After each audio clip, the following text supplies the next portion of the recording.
Welcome to the show. My name is Dean. New setup. You're going to have to bear with me. This is my first day doing this, and I've tried to do this many times, and it just kind of never worked. And I'm one of those guys that's like afraid of tech, like totally afraid of tech, totally afraid of new setups. You there, Zev?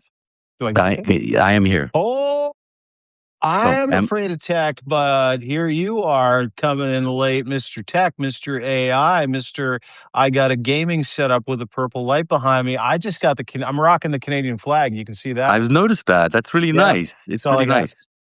Yeah. You can have an American flag there too, or just a Canadian flag? No, just a Canadian flag. Yeah, I'm in Canada. But it was funny because I was on with Ken Harbaugh from the Ken Harbaugh show, and our friend Jakob Karsbo, who's going to join us tomorrow. Hopefully, we're going to wait for Malcolm Nance. He's going to join us today as well. And Ken has this American flag behind him, and there's so many people that were cheesing him in the comments, like, get rid of that American flag. And he's like, no. He actually stopped and addressed the comments today. And he's like, that's my flag. I fought for this country. These fucking idiots didn't. None of them did. And so I'm going to keep that American flag up. And you know what's funny, because several years ago, a couple of years ago, before the Carney Revolution here in Canada, the Canadian flag was being flown upside down. Bunch of fucking yokels and dumb hillbillies were putting the Canadian flag upside down on hockey sticks running around. And it was one of the saddest eras of my Canadian life, watching my flag get misappropriated, get owned by the Mike Flynn losers and all the people that are like, it's my flag. Yeah, totally. And so I'm claiming this flag for me and progressive, smart-minded Canadians who have the ability to think critically. Ken's doing the same. I would encourage the entire country of America to take their flags back. Like everybody in America. These fucking idiots in the White House don't own your flag. They're pissing on it every day with every decision they make and every comment they come out with, where they take a giant shit on what America stands for, which is what Canada still stands for. So I'm going to take this bitch back. I hope Americans take that bitch back. And I hope that we dance on their graves with these flags, because there's nothing more important to me in this entire conversation than what these flags stood for in the United States, which still stand for in the United States, and what this flag stands for in the United States. Listen, I'm not a flag guy. This is my first Canadian flag, and I've got a Greenland flag behind me. I've got an American flag behind me, and I'm going to decorate this new space to the point where Room Raiders going to go, Dean wins. Do you think? But more importantly, patriotic. We should have a challenge. I'm gonna go for it too, and we'll see who comes out of best. We'll see the best room rating. Do it. Listen, I love your patriotism, your nationalism. It's explosive. It's great. And what I also like is the fact that what you're talking about is values. And tonight, it's a mixture of tonight and today. Today's show is going to be all about values. There's so much about values in every story that we're covering. And that's good news, because it's grounding and it will help us navigate a very complicated geopolitical terrain. We're going to talk about Clinton later on, and the deposition yesterday. I put it on for 5 hours last night. I know. I watch like thousands of people watch your Clinton deposition, and I'm like, that's a gimme for Zev. He's just putting this. It's a gimme, but also I was the only one doing it. See it. I know you were. Yeah. I know. That's amazing that I'm the only one putting it up there, by the way. But it's also really interesting that the coverage today has been so bad about it. No one has really picked up on the main story. And I have nothing against Bill Clinton. I just feel like we should let the whole thing be open in the sunlight. We should be able to explore every aspect of the Epstein story. And he is not giving us the truth. I mean, he just isn't. Dude, do you remember when we had that conversation the other day in the FiveStack? And I'm like, really? The president of the United States that knows about aliens and UFOs and every fucking bad player, good player, every espionage asshole in the United States government, the CIA, the FBI, really, the DNI, really? Bill Clinton had no idea this whole time. It's been going on since the fucking 80s. He lied. You can't take anything he and Hillary said seriously. You can't take anybody who is on Epstein Island or traveled with him or had a long-standing relationship with him seriously anymore. They're all lying. All of them. And everyone's coming after me today saying, why are you attacking Clinton? Stay on Trump, stay on Iran. Well, it's not about that. It's about finding out the truth, because Yes. whoever's out there, whoever did anything, I don't care what label they have, which party they belong to, if they were involved in it, it compromised the national security of America. And it's why we Mhm. are in the Iran war today. So everything we're doing about Epstein is directly tied to what's going on geopolitically around the world and the You got Iran it. war, which is Mhm. where we begin today as story number 5. The US-Iran war now expands into day 4. It's kind of shocking when you think about everything that's been happening. The United States is now 4 days into a war nobody voted for. 6 Uh-huh. American service members are dead. 787 people are dead in Iran. More than 600 of them are civilians. And 3 American F-15s got shot down over Kuwait. Not Iran, of course, Kuwait, by Kuwait, which is also a crazy story. Um, that is not the way things were meant to play out. According to the president, they had picked out the Iranian Revolutionary Guard people that were going to take over from the Ayatollah, but then they accidentally killed them during that initial strike. So the Middle East is now plunging into what we all suspected it would, a regional Yes. war where everybody is attacking everybody. Israel invaded southern Lebanon. Hezbollah is launching rockets. There was the United States embassy in Saudi Arabia was bombed today. It's just Riyadh. going on and on and on. That's what Mhm. we'd all predicted was going to happen, but here we are. Mhm. Before we get into that holy war stuff, I want to get your reaction to what's been going on today and just the latest. It is out of control. We're 72 hours into the war in Iran, and it's already out of control. It's already, not just a mess. You have Iran starting as many firefights as they can in and around the region. I think we're up to 14 different countries that they have attacked. We are at the point where Iran is now not talking to anybody. They're firing at locations that they've had 47 years to plan to fire at, 47 years. And they knew this was coming. And, to the granular, to the point where the Islamic Republic, and I fucking hate them all, the Islamic Republic is legitimately going after hard targets that belong to Western allies, that belong to the United States of America, in and around the Gulf region, all over the Middle East, to the point now. I don't know if you read this today. The United States does not have an embassy or a consulate in the Middle East. They're gone. They pulled everybody out, and they had to pull everybody out.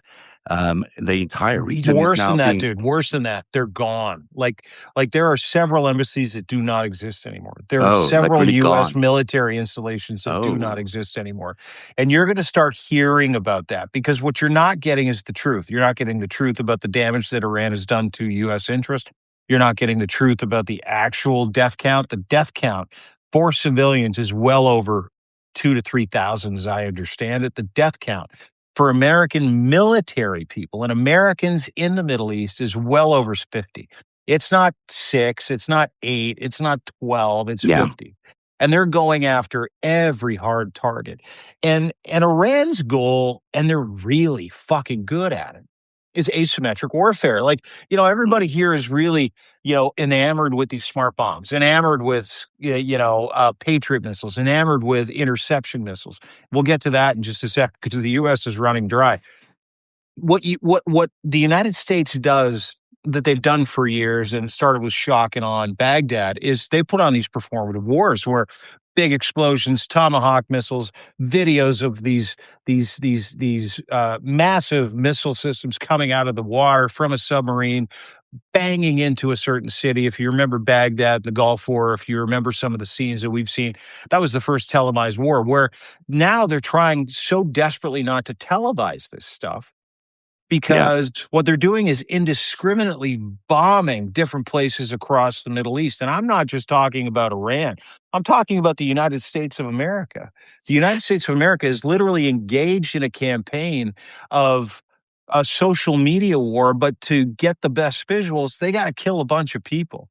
They have to strike fear into the hearts of people in the Middle East. Now they've opened up a powder keg. They cannot put the top back on. They can't. yeah. There is zero chance that they can put the top back on this. Putin has lost control of the war. Donald Trump has lost control of the war. They have absolutely no plan to evacuate anybody. People in the Middle East were getting U.S. consulate emails today going, hey, listen, if you can get across the border into Egypt, maybe you can get a flight there, but you're on your own. We're not going to evacuate you. Every other allied country in that area has evacuated, gone to great lengths to pull their people out. The United States had no plan. Donald Trump had no plan. Well, Pete Hegseth had no plan. And now we're in the middle of what is widely known as Gehenna. This is hell in the Middle East, and it is coming for everybody and Donald Trump at the same time. it's not that they didn't have a plan. They had a plan and then they were screwed over by their partners because we all know that their partners are not trustworthy. And so they have been led into a trap, basically, where, they didn't realize they were going to kill the Revolutionary Guard people they thought were next in line. But they were there. Those people were there. And why weren't the Americans aware of that intelligence? That those Revolutionary Guard people were in the room with the Ayatollah? Why everybody else knew? So why did that information not get to the President of the United States?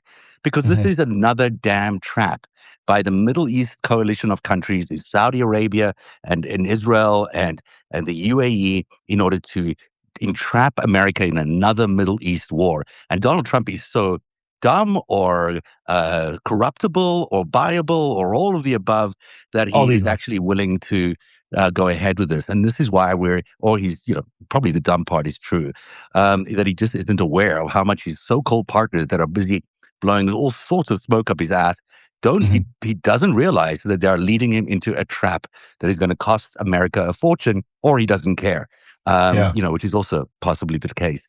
But this is a trap. It's got all the markings of a trap. It's the same thing as happened in Iraq. It's the same thing that happened in Afghanistan. It's the same story over and over again. And if there's one thing America's democracy is guilty of, is not learning our lessons from history. And it's a repetitive over and over and over again that this is happening. And then there's the other news, which you've covered on deanblundell.substack.com, that they're now talking about the literal end of times. Yeah. According to the Defense Secretary, Pete Hegseth, there's now 110 complaints from troops from every branch saying their commanders are telling them that the war is God's plan for Armageddon, the literal end of times. The second coming of Jesus, basically. This is how ridiculous we've got it. We've got a commander-in-chief who, by the way, has this cross, I think you mentioned, from the crusade. And he's now telling his troops and his commanders to tell his troops, hey, you're going to be dying for Jesus. Yep. Yeah. It's he told them all their martyrs. Listen, I need to tune some people into some things. And full disclosure, I grew up in the evangelical Christian church. The second I became a teenager, 19, went to university. The second I became, an adult in the eyes of the law of the province that I lived in Alberta, which is a hotbed for MAGA right now. I went to university. When I got to university, I had some really embarrassing experiences. And when I say I was in the evangelical church, what people have to realize is that I was brought up in it. It wasn't something I chose, right? And so as someone who applies critical thought to everything and who has an IQ of around 162, when I got to university, nothing that I ever learned in apologetics or policy or, when it came to defending my faith or the faith that I was brought up in made any sense to me. So I get to the University of Calgary. I get into my first anthropology class, and they're like, "Okay, we're talking about the Anthropopithecus, the Neanderthalensis era." And I'm like, "Okay, what is that?" That's these people that were around like 110,000 years ago, and I'm like, "Okay, now we're getting into the good stuff." Yeah, but the do you know embarrassment and the Neanderthals anger. and Homo sapien woman made it? That was a big news story today. Yeah. They did Neanderthals and Homo sapien women. Men. Yeah, that's right. That's why women like bad boys still to this day. Just letting you know. They do like bad boys. Hunter gatherers, yeah, they do. But the interesting part is now we're seeing the propaganda for the hardliners come out, and we've got a holy war on our hands. And I'm not talking about Iran. So I put this post out today. U.S. commanders tell troops the Iran war is God's final battle, and they're on a mission to usher in Armageddon or the end times for Jesus. I'm going to get to the email that was sent to us NCOs and listen again. Full disclosure: I grew up in the evangelical church. And this is all we were taught. We were taught the tenets of eternal salvation, never understood why they told us to hate gay people, never understood why they're like, hey, listen, if you say this magic prayer, you're going to go to heaven and fuck all the rest of them. We're going to have this white, beautiful fucking heaven. Everybody's going to enjoy themselves. And I wasn't like the Sunday church guy. I was the guy that went to church where it was the extreme angelical perspective, where they would say earthquakes and wars, they're all signs from God that were upsetting him. And one day the sky's going to crack open. And this is the end times prophecy. The sky's going to crack open. And Jesus and the four horsemen of the apocalypse. I listen, I'd never believed this, but I remember the stories and I'm like, this is not true. The four horsemen of the apocalypse are going to come out of the sky and you're going to hear trumpets. Doo, doo, doo, doo, doo. Here comes Jesus, and he's going to be on a winged horse, and you're going to have a whole bunch of archangels on horses. And for 1,000 years after the end times, you're Jesus and Satan are going to wage war on earth. And you know who's going to be left? Just the people that said the magic sinner's prayer, who counted themselves as evangelical Christians, who were friends with the Jews, who protected Israel. And if you don't, that's okay. And if you don't do it, you're going to go to hell and you'll lose your ticket to ride in the afterlife. And on the Muslim side, it's called nirvana.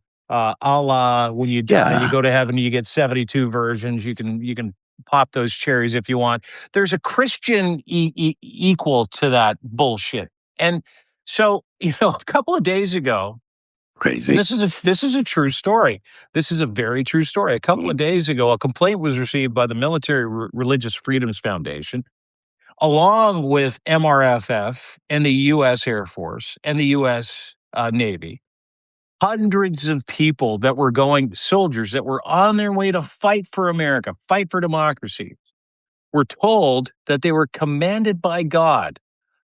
40 different units, 30 installations, claims that the military leaders are briefing all of their troops that Donald Trump has been commanded by God to strike Iran in order to expedite the end times. Let me read you this email. I am an NCO rank member in my unit, name withheld. This morning, our commander opened up the combat readiness status briefing.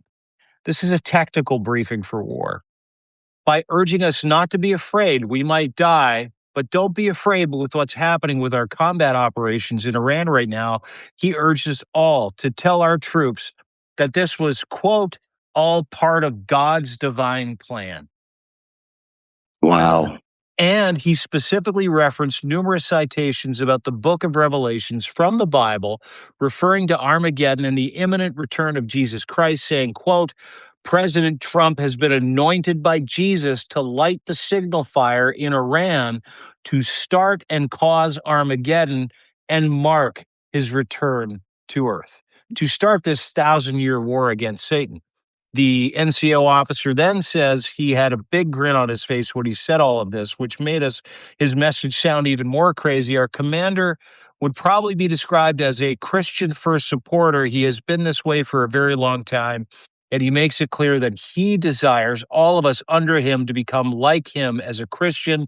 But what he did this morning was so toxic and over the line that it shocked many of us in attendance. The ops readiness briefing. Besides myself, I am reaching out to MRFF on behalf of 15 fellow troops.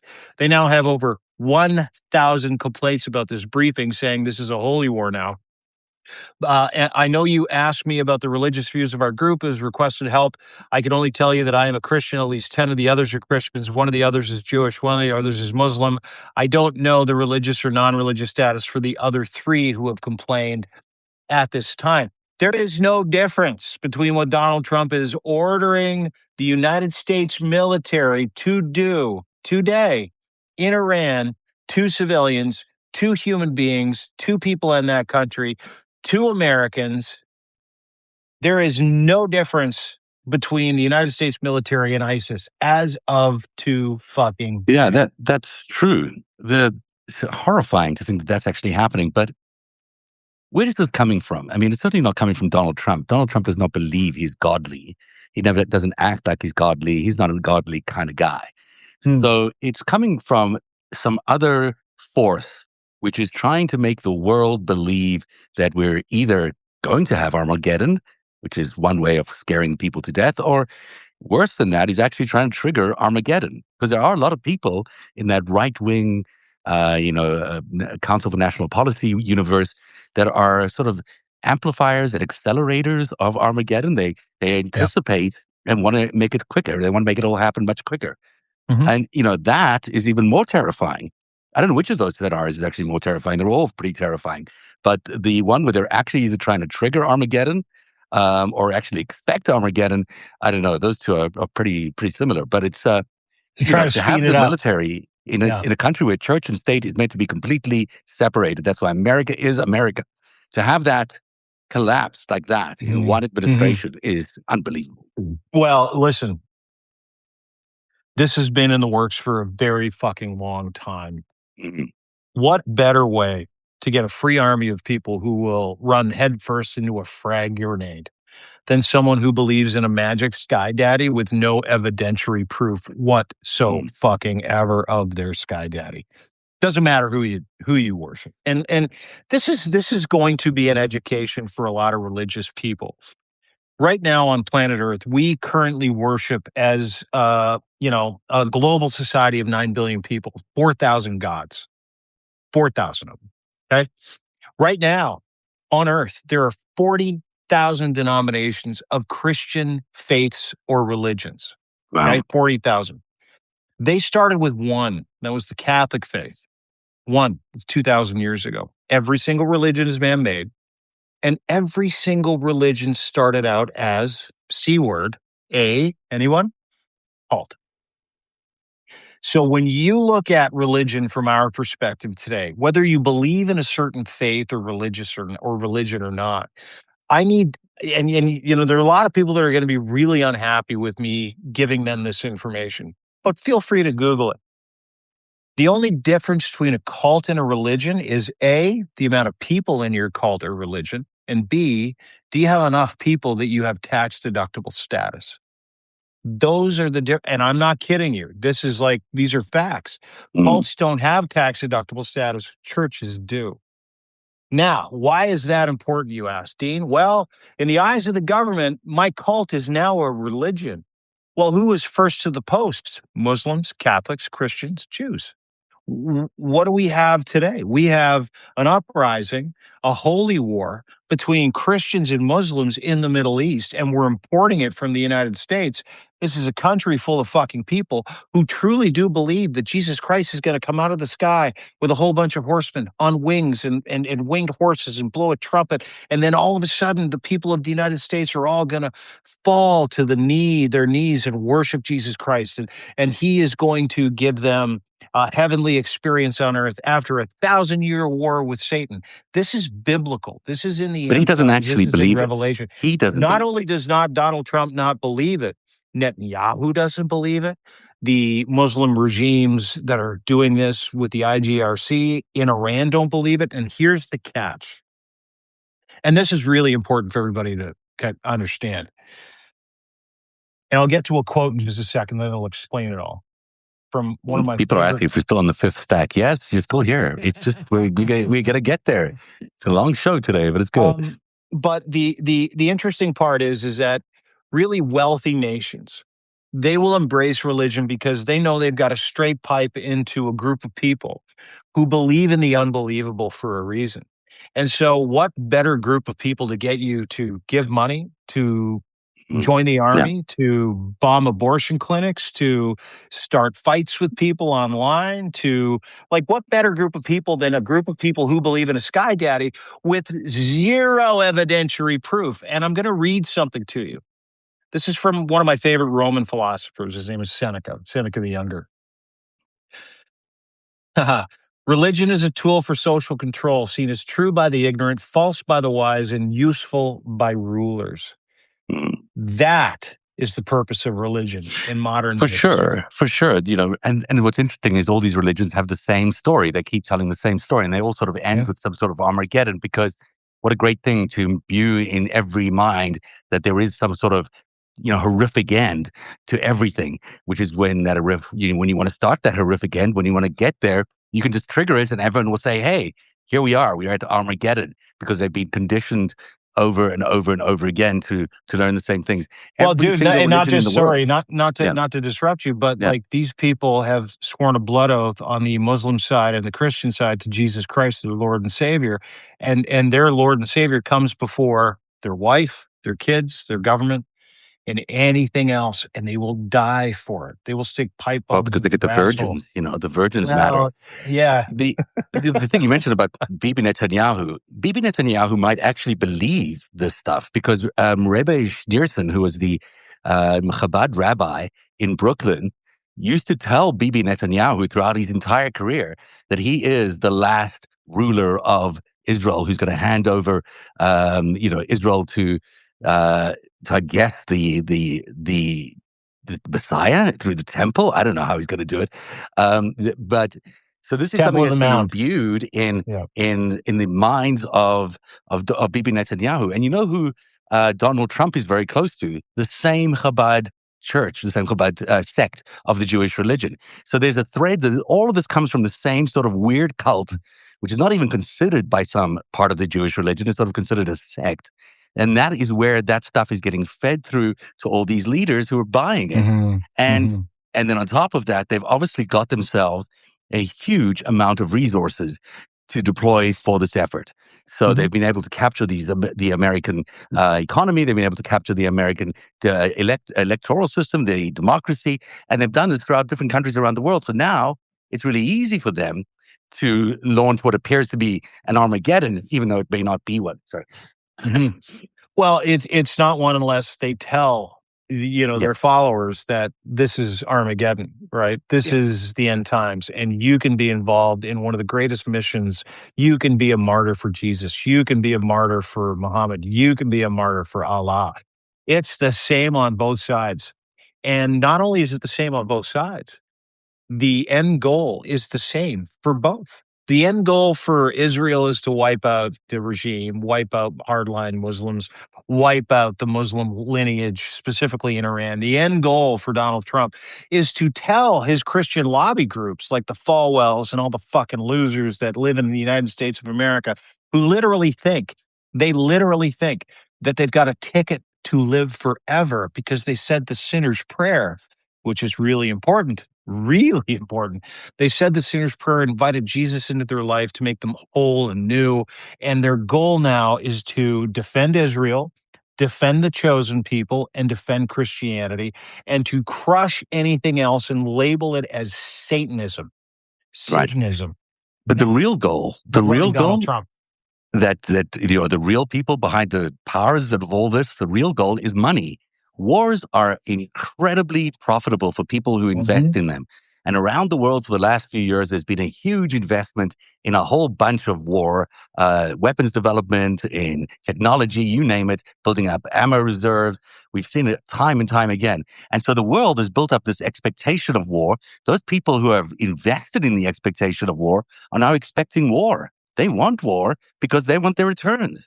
So even though this is a stupid premise to go to war for the world to suddenly find itself in a nightmare apocalyptic kind of war, we may still Mhm. be driving ourselves right into it because the powers that be, the people who invested in the actual war industry, still want their war and they want their money back. Well, and they're smart. They're poor. They're rich. They're frugal. They're smart. These world leaders, whether you're Netanyahu or whether you're Khomeini, God rest his disgusting soul, or whether you're Donald Trump. What better way to do it than to gin up a whole bunch of people who will literally believe fucking anything for hope, and to Yeah. tell them that they're going to be martyrs, and to tell them to go and attack the other guys, and to tell them it's okay, don't be afraid. Like the generals and the commanders were telling 40 different battalions and 30 different groups, go into Iran, kill as many fucking people as you can because we have a biblical fucking duty that is tied to life in the afterlife. And if you don't do it, you're not going to go to heaven. That's all these people live for. Listen, I cannot express that enough.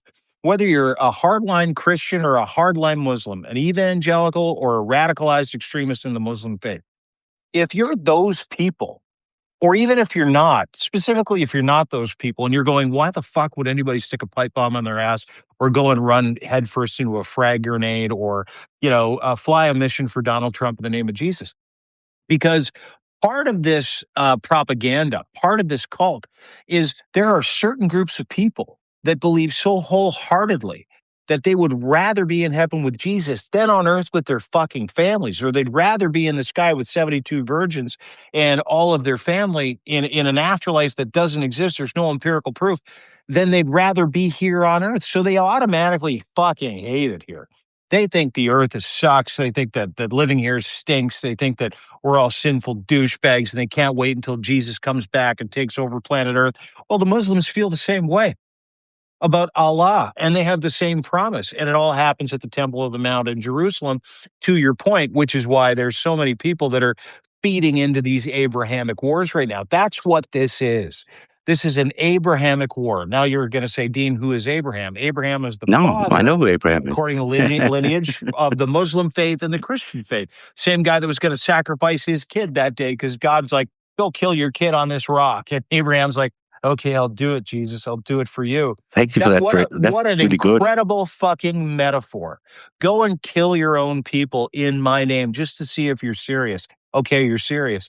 These cults are exactly the same. They just branch 2,200 years ago. That's it. So if you think that's all nuts, the number 4 story is equally as nuts as that, because not only is there a war in the Middle East, the AI company Anthropic, Claude, has now been told that the Pentagon is using their AI to basically attack Iran using the Anthropic AI technology, which is called Claude, to attack the Iranians through their missile technology. Now, last week, you may remember the companies told Pete Hegseth and they told the Pentagon that they're not going to allow their AI to be used for autonomous weapons and for surveillance on American citizens. But that doesn't include that they won't allow their technology to be used to fire bombs at Iran. So all these targets that have been selected by the U.S. military actually supplied by Claude or Anthropic, which is just another terrifying layer to this war, is that we now have an AI component. So it's not only about God and it's not only about oil and money, it's also being done by AI, which takes it out of humanity. It's now almost going to become an autonomous war. Mm-hmm. Yeah, and on top of it, how fucking lazy is the DOD? Right? Like you're going to use AI so that you don't have to do the due diligence to figure out where and how you need to decapitate a murderous regime. Are you fucking kidding me? Listen, this AI slash targeting war, Anthropic versus the United States of America, Anthropic versus Pete Hegseth and Donald Trump is only encapsulated by, the Sam Altman narrative. Sam Altman, of course, in charge and the CEO of OpenAI, who said, a week ago, hey, listen, we're being asked by the U.S. government to give them our tech so they can target people around the world so they can make the United States a better place. And we're going to side with Anthropic because Anthropic doesn't want to do that. They don't want to take the regulations off AI, and they want to make sure that people, are using it for the proper reasons, not to target and murder other individuals around the world. Anthropic then was summarily called a risk to U.S. supply chain management because they refused to bow to Donald Trump, Pete Hegseth. Pete Hegseth is now on the warpath, as with Donald Trump. But the interesting catch here is that Donald Trump, some of his friends from MAGA have been trying to purchase a piece, trying to get involved in the ownership of Anthropic, like they're involved in the ownership of NVIDIA, like they're involved in the ownership of ChatGPT. They want a piece of all of it. And the good folks at Anthropic had the smart minds at the time to say, we're not going to take any of that money. We'll take money from VC to build this out. We'll take money from other people. But what we're not going to do is take MAGA money, and we're definitely not taking Trump's money. Well, what happened? AI, specifically ChatGPT. Anthropic, ChatGPT then signed a deal with the Trump regime to give the DOW what they want, or DOD what they want, which is full access, no regulations. Can You we can pause use there? Because everything. what is it that they wanted? They wanted surveillance on American citizens. So Correct. ChatGPT has now agreed with the Department of Defense, the Pentagon, to allow spying on Americans using AI technology. That is ChatGPT. Claude said no, Anthropic said no, but ChatGPT said yes. That is a violation of many, many American laws. The fact that that's, flying under the radar of this story is kind of unbelievable. It's a huge story that this technology, which is on many people's phones, it's on many people's desktops. People are using ChatGPT for a lot of important information, is actually being turned into a spy device that is spying on its users and then Mm. giving that information back to the Department of Defense so they can do what, pre-crime or label certain people dissidents or gay or whatever it is, and then put you in detention camps. So then you can follow the next steps down the line of what might happen. This is the danger of what ChatGPT's agreement currently with the Department of Defense is causing. And then the next piece of that is autonomous weapons, which means basically fully autonomous weapons. This means that the drones can fly up and decide if you're a threat based on the AI that gives them that information. So, hey, they see you from above the sky. They identify you as Dean Blundell. They say, Dean Blundell, he is a dissident. Shoot him. The drones can Mhm. shoot him because the AI said so. And that's the world we're living in. And it sounds completely dystopian. It sounds like it's a science fiction movie, but it's actually what's happening. Yeah, yeah, 100%. And that's the biggest rub here. That's the biggest issue that Anthropic had. And it should have been the issue that ChatGPT had. And listen, it's not just about surveilling Americans, it's about surveilling anybody that uses ChatGPT. So think about it this way. ChatGPT just gave Donald Trump and his regime access to the back end of ChatGPT to look at anyone and anything who is writing anything or asking any questions about the Trump regime or any of their partners. What are they going to do with that? They're going to weaponize it. They're going to pass it on to other people who, like, if I Googled something on ChatGPT or if I did a search or some research about Vladimir Putin, and these guys have an issue with me, they'll send that information to Vladimir Putin, which also has my Google account, my location, everything that I've ever said, all of my social media accounts, anything that I've ever put into ChatGPT. They have literally and there's a mass exodus of ChatGPT of engineers and lawyers, et cetera, that they brought along for this. They're all quitting. Anthropic has said no. And summarily this weekend, they were not just challenged, but threatened by the Trump regime as a risk to U.S. supply chain management. Well, what does that mean, you said? That means that because they would not give Donald Trump 10% of their company, because they would not allow Donald Trump and this regime to surveil what you were writing and doing and researching on Anthropic as ChatGPT did, they are now threatening to not only delist, but remove Anthropic as they are using Anthropic and Claude to target locations around Iran. They were simultaneously threatening them that if they don't allow us to use this for our express purposes to surveil and target not just Americans, but any location in the world, we are going to delist them and call them a threat to our national fucking security. And it all comes from the fact that the CEO and the CFO and the lawyers and the ethics people at Anthropic said, we're not doing this. We did not build this so Donald Trump could murder and watch people while they slept. It's total control. And, don't forget the ChatGPT is able to profile you better than Facebook used to be able to profile you. And that was already a problem. Remember, Facebook could tell you a lot about who you were that you didn't know. Well, your ChatGPT knows you way better than your Facebook did. Yeah. And knows everything about you and your family and everything else. Because every time you ask a question, every time you research something, every time you do a piece of work, it knows what it is. And it's already mapped this whole world out. Plus, you tell him or tell it about a lot about yourself. There is a massive problem if this is where we're heading, obviously, because along with that, you've got Oracle taking over the entire news business. You've got Oracle becoming the streaming supplier for everything, which means they control the pipelines for everything that comes to Americans, including now your Medicare and Medicaid data is now being given to Oracle to be the back end controllers of. So all this information is going to be, controlled by entities that are tied to the Trump administration. And that is beyond horrifying. More than that, there are now 900 employees at Google and OpenAI who've signed a letter called "We Will Not Be Divided," saying their companies need to set limits on military AI. That letter went from a couple of hundred signatures on Friday to as many as 900 by Monday. Everyone gets it, and everyone who works in these companies gets it. This is a huge problem. And the Trump administration is insisting this is the only way they're going to do business with these tech companies.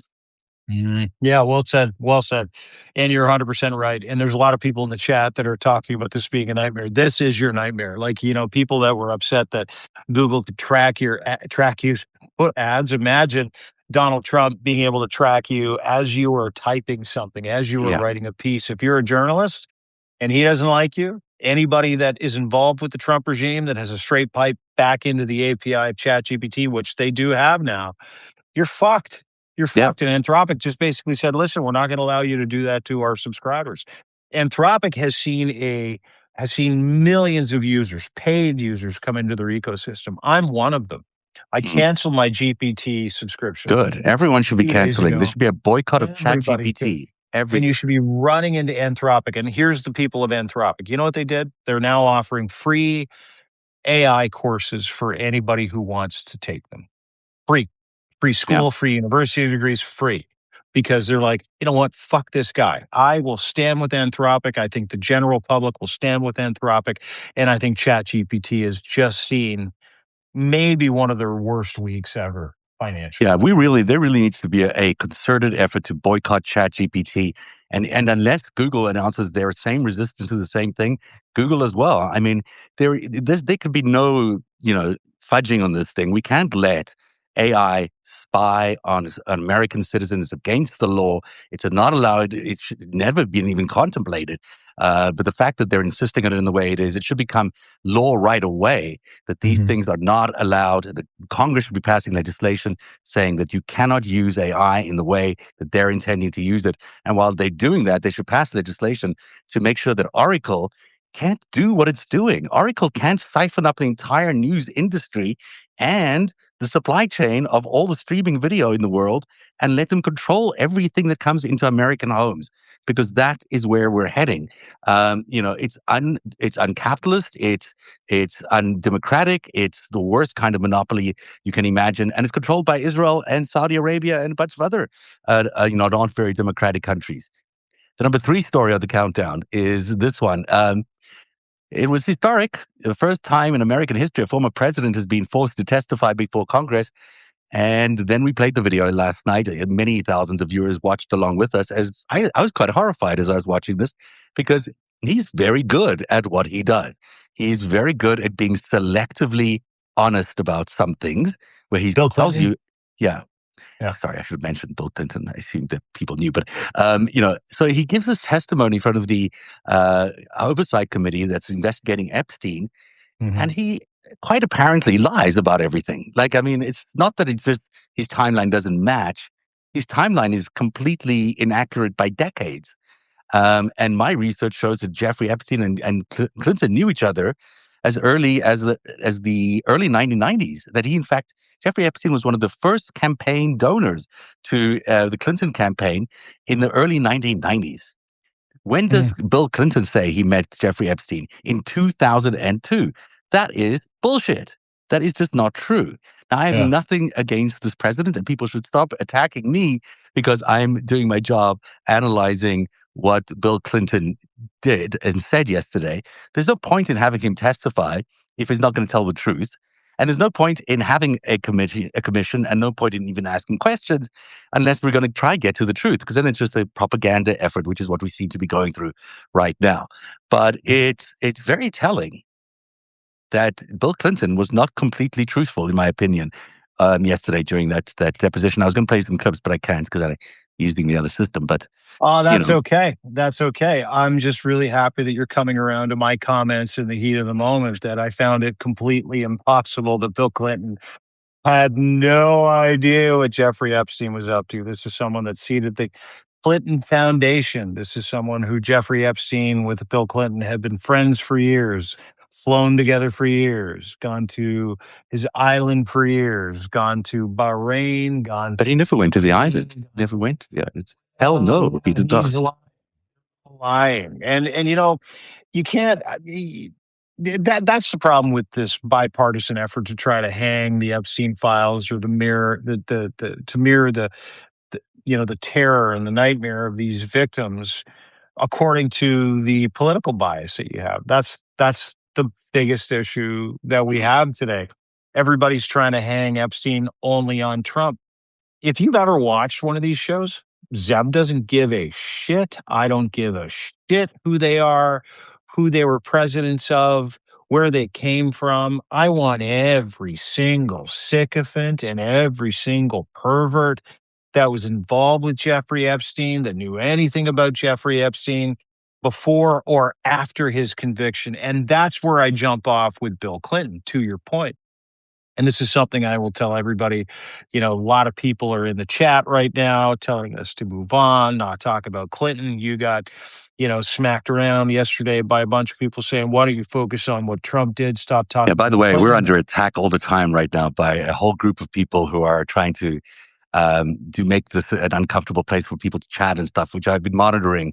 Not directly under attack, that's probably not the right word, but there's a lot of disinformation and misinformation accounts that are targeting us because we're getting more and more popular.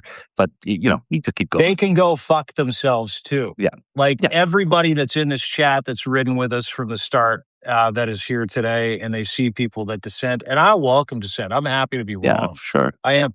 But it is not possible for Bill Clinton to have nothing to do with not knowing anything about Jeffrey Epstein according to the nature of their relationship. It is also equally impossible for me to imagine that Hillary Clinton also knew nothing. Almost as impossible, not quite, but almost, as to imagine that a guy mentioned 1 million times in the Epstein files, who Senator Ted Lieu came out today and said, there's videos of this man raping young girls and women, Donald Trump. It is not possible for me to think that ratio means that these guys were just passengers. It's bullshit. Bill Clinton was lying. Hillary Clinton's lying. Donald Trump is lying. Everybody associated with Jeffrey Epstein, who has sent messages back and forth about getting on the plane, getting off the plane, what will be there. Listen, all of them are lying. And Donald Trump loves the fact that Bill Clinton lied. Donald Trump wants Bill Clinton to be seen. Oh, yeah, because now he can lie. Because that means he can lie. And if you remember correctly, Donald Trump put out a tweet prior to Bill Clinton's testimony. He's like, Bill Clinton and I, he didn't do anything wrong. I didn't do anything wrong. It was like this get out of free jail card that he gave him with the Truth Social tweet about a month ago. They're all guilty as fuck. They're all disgusting individuals because they associated with Jeffrey Epstein, even if on the incredible off chance they did nothing to these young girls and women, which is impossible for me to fucking believe due to the deluge of information that said that was the entire purpose of this man that existed in this cabal that he run, which was to trade secrets, to make millions, to garner influence, to garner power, and to do it with a group of people who are also as equally fucking compromised as you. Bill Clinton's testimony, and I watched it for about an hour and a half that you put it. Dude, he is a liar. They're all lying. He's really good at it, as most people are at that level. Yeah, and I mean, he's lied before about these things. There are 17 visits that Jeffrey Epstein had to the White House that Clinton swears he doesn't know anything about. Now, the White House is a big place. People do work. There's a lot of people who work there. But their claim that, 1,600 people work there, how could he possibly know who comes in and comes out? He knows who comes in and comes out because it's all done by a very complicated security clearance system. They alert you. Every time I've been to the White House, Epstein came in there 17 times to talk to people that weren't Bill Clinton? Yeah, exactly.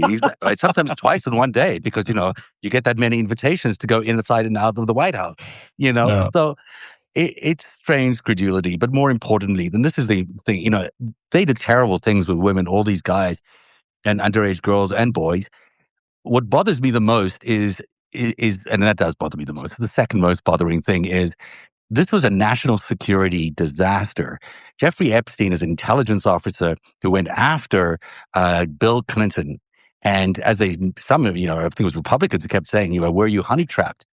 The reality of it is whether it was honey or money trap, in the 1990s, Bill Clinton was going to be a very pro Middle East peace president.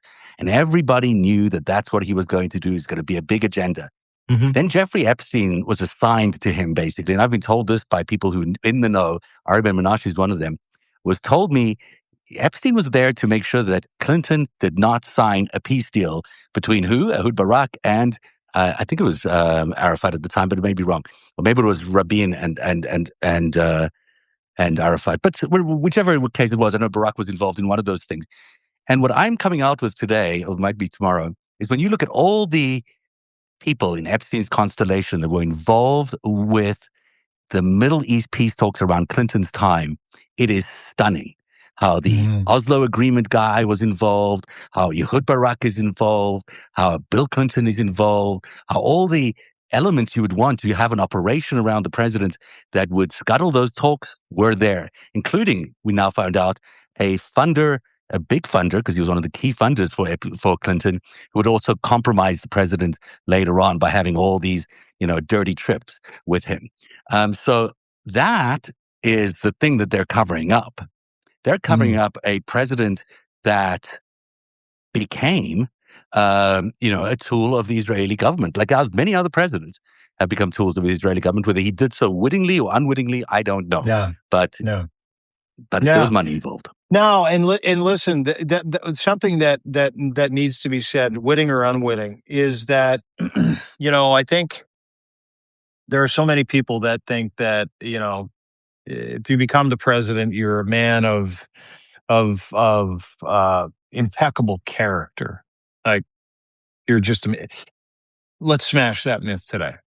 I have it on good authority that many presidential candidates, presidents have had many different affairs over the years that have had to have been covered up. And Michael Cohen being one of the worst at it, apparently. Yeah, because he failed. Really? Oh, yeah. Well, he failed, right? With Stormy Daniels and stuff. He got caught. He totally got caught. Right. No other president's been caught. Other than Bill Clinton getting a blowjob from Monica Lewinsky in the White House, right? No other president's been caught. We've heard stories of JFK with Marilyn Monroe, stories. This is nothing new. We're not sitting here talking about these people of impeccable character because I don't think we've had a president of impeccable character other than maybe Jimmy Carter and maybe Abraham Lincoln. Maybe. Yeah. Maybe. And you can, Abraham Lincoln had some incredibly racist thoughts as well. He just thought it was really cool that, everybody got a chance to vote. And, as a Republican, which was prior to Republicans being Democrats and Democrats being Republicans, that this was a thing that he thought would unite the amount of voters that he thought would bring him, Abraham Lincoln, to the president's office. That's what Abraham Lincoln was. That's what he did. And so if we're going to sit here and have this conversation about how all of these presidents are, above board, they've never been above board. Like, we're just talking about Donald Trump, but I can guarantee you every single president that we've had has been a piece of shit at some point in his life and has some kind of awful fucking history because they don't put guys like that at the front of the queue. They put guys like that at the front of the queue to become president so that they can take them down if they need to, right? And so when we talk about this president is kind of the perfect president in the moment for the United States of America and what they actually stand for, which is obfuscation, which is destroying public trust, which is, hey, we need to chart a different course as America, da-da-da-da-da-da. I mean, he is literally the Billy Mays of presidents. He'll sell fucking anything to anybody, and he doesn't give a shit how long it takes to do it at all. And that guy is the biggest pervert of all the presidents. Clinton was a very principled guy. I really believe that. I think a lot happened in his presidency that took him, sideways. And I also, I always go back to the Monica Lewinsky thing and think that thing was such an operation.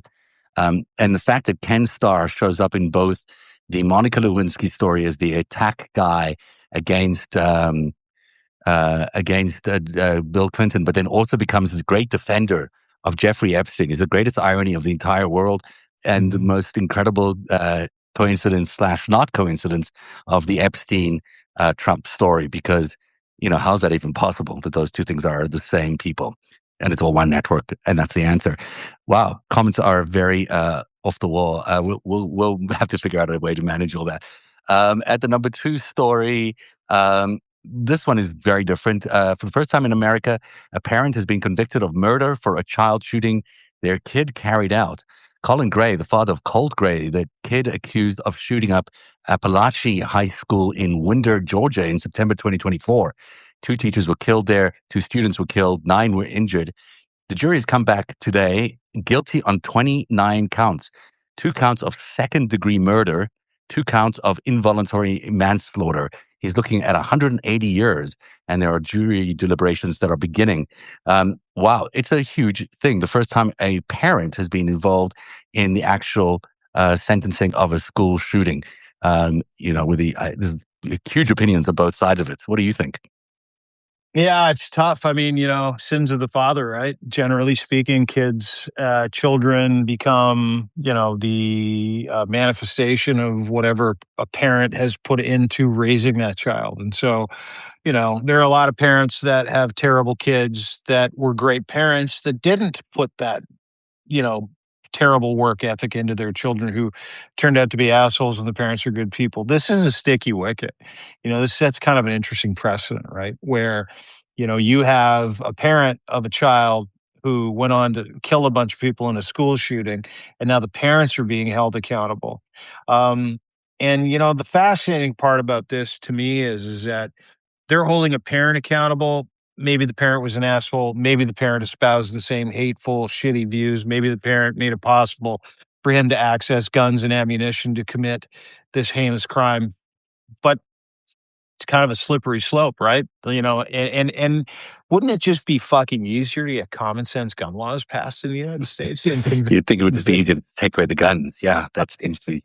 than to go after the parents? This is like full NRA PSYOP 101 to me. I don't know how It's you feel, so but it's amazing they'll just, blame absolutely everything else except the but fact the that there's guns in guns. their people's homes, which they can Yeah. easily access, which is a nightmare.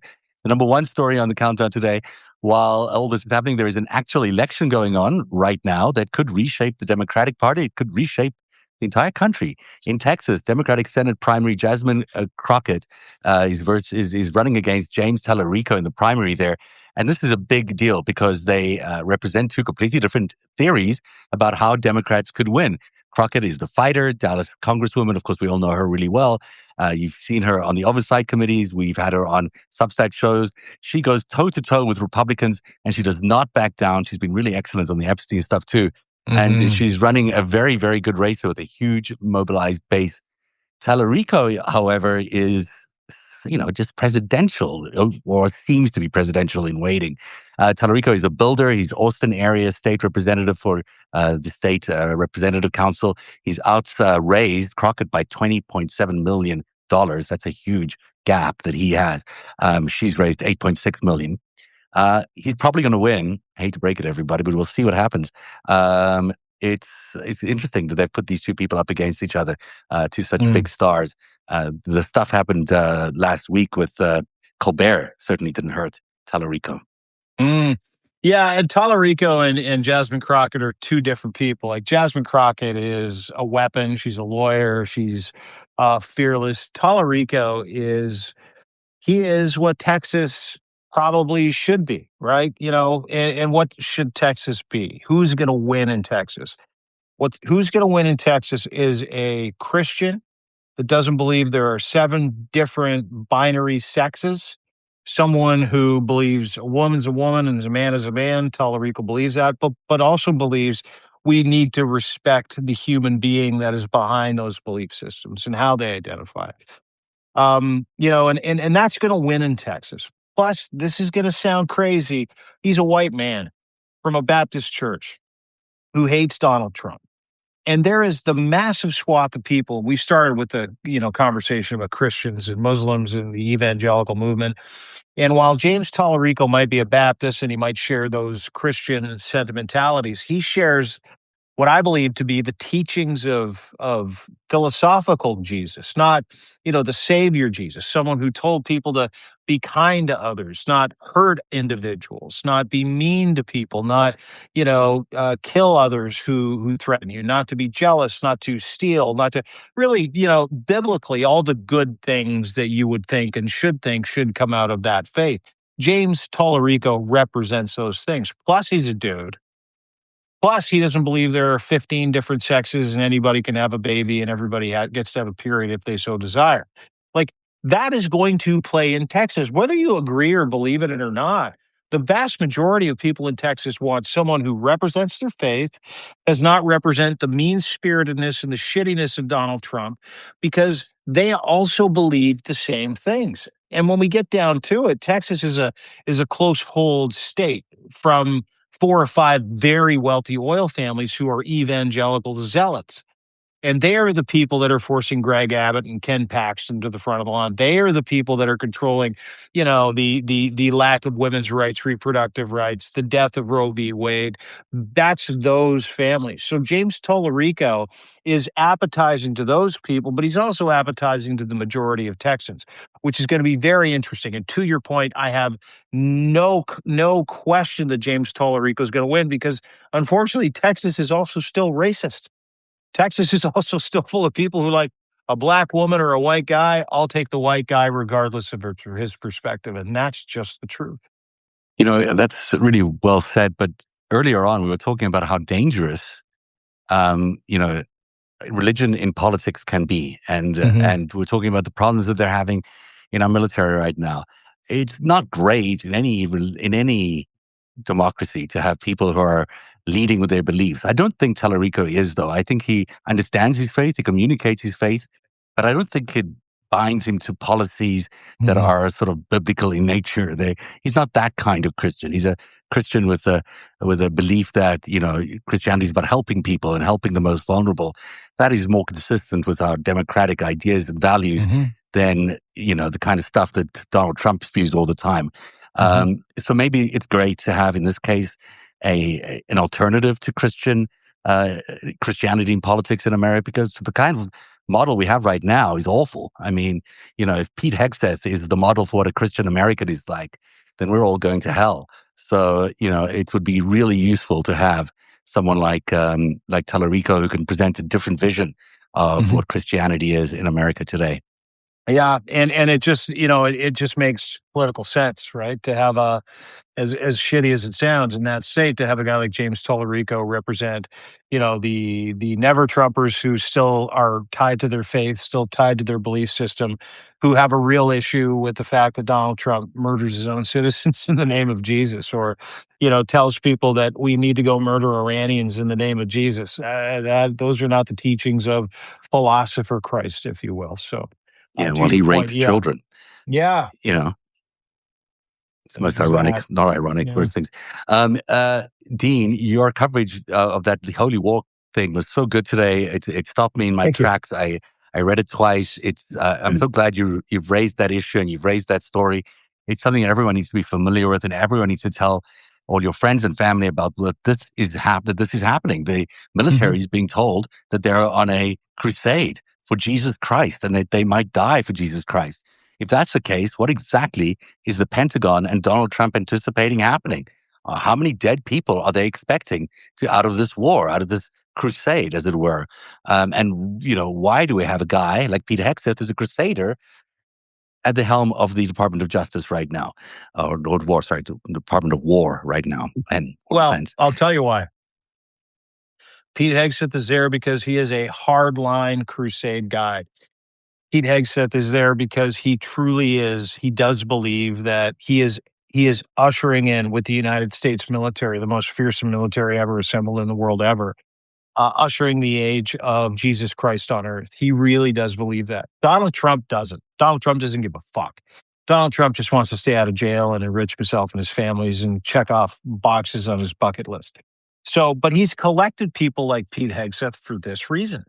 And it works. Man, it works. Look what's going on in the Middle East. You got people that are willing to literally strap a pipe bomb to their backside or put a vest on and walk in spaces and places and blow it up in the name of their God. Well, that is going on now with the United States military. So if you go to deanblundell.substack.com, what you can do is check out this piece where, we've now got over 200 complaints from the U.S. military telling their citizens, the people in their employ, their soldiers, to go and conduct a holy war. And don't worry about dying because you'll be a martyr.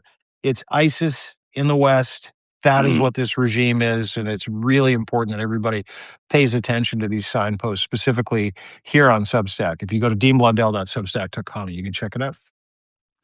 And on narrative.org, I'm going to play the Hillary Clinton deposition, maybe not in its entirety, because I don't think it's needed in its entirety, but I'll be playing some of that beginning at 5:30. If anyone wants to check it out, we'll do most of the deposition, especially the better bits, maybe just the better bits. That's all at narrative.org. And if Dean is going to carry it as well, I'll share the link with you. And that is the FiveStack for today. We'll see you again tomorrow. Have a great day, everybody. And bye, guys. Bye. Bye, guys. See you tomorrow. Bye. Bye, Dean. Good show. Bye, buddy. Yeah, not bad. We'll see you tomorrow. Bye.